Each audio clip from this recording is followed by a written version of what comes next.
మన 2024 ఎంపీ ఎలక్షన్లో మన BRS party MP candidate Venkatramireddy భారీ మెజార్టీతో గెలవబోతున్నాడు. ఎందుకంటే మనకి ఇక్కడ సిద్దిపేటలో కానీ మన ఎంపీ మెదక్ కాన్స్టిట్యున్సీలో కానీ చాలా వరకు బీఆర్ఎస్ గవర్నమెంట్ డెవలప్ చేసింది. అది కూడా రుజువైంది. ఎందుకంటే మనం 6 కాన్స్టిట్యున్సీలలో మన బీఆర్ఎస్ పార్టీ జయకేతనం ఎగురవేసింది.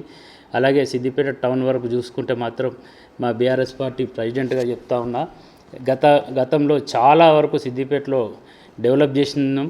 అలాగే మన హరీష్ అన్న ప్రతి కుటుంబానికి ఏదో విధంగా వాళ్ళ కుటుంబ సభ్యునిగా చేదోడు వాదోడుగా అన్ని రకాల సహాయ సహకారాలు అందించాలి. కాబట్టి మేము ఇవాళ డోర్ టు డోర్ ప్రచారానికి వెళ్తే ప్రతి ఒక్కరూ కేసీఆర్ గారి ఆలోచనలు హరీష్ అన్న ఆదేశాల మేరకు మేము డోర్ టు డోర్ తిరగడం జరుగుతుంది. వారి ప్రతి ఒక్క డోర్లో హరీష్ అన్నను, ప్రతి ఒక్క ఇంట్లో హరీష్ అన్నను గుర్తు చేయని వ్యక్తులు లేరు. ఖచ్చితంగా బిడ్డ మీరు మీ కష్టం వృధా అవ్వదు. ఎందుకంటే గతంలో ఏదో మేము మిస్ అయ్యి ఏదో కొన్ని ప్రలోభాలకు వాళ్ళు 420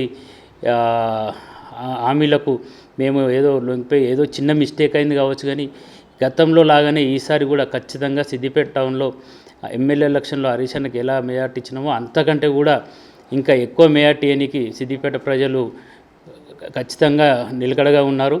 అందుకే మాకు కూడా చాలా ఉత్సాహంగా మేము ప్రతి డోర్ టు డోర్ తిరుగుతూ ఉన్నాము. జై తెలంగాణ, జై హరీష్ అన్న, జై కేసీఆర్.